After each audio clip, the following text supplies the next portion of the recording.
కార్యకర్తలకు సంబంధించి ఇంతవరకు ఒక మాదిరిగా చూసాం.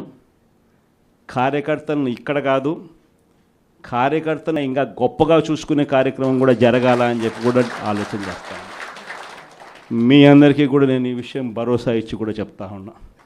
ఈసారి మాత్రం కార్యకర్త అనేవాడు వైఎస్ఆర్సీపీ జెండా మోసిన ప్రతి ఒక్కరికి చెప్తా ఉండా, ఈసారి జగన్ మీకు ఖచ్చితంగా భరోసా ఇస్తాడని చెప్పి మాత్రం హామీ ఇస్తాను.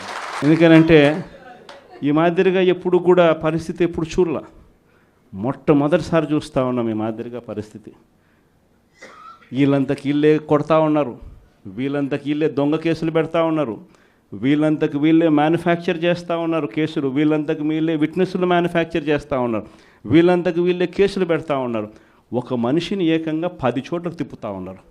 శ్రీకాకుళం నుంచి మొదలు పెడితే కర్నూలు దాకా ప్రతి జిల్లాలోనూ 4 రోజులు 3 రోజులు పెట్టుకుంటూ తిప్పుతూ పోతూ ఉన్నారు. ఇది నిజంగా మారాలా?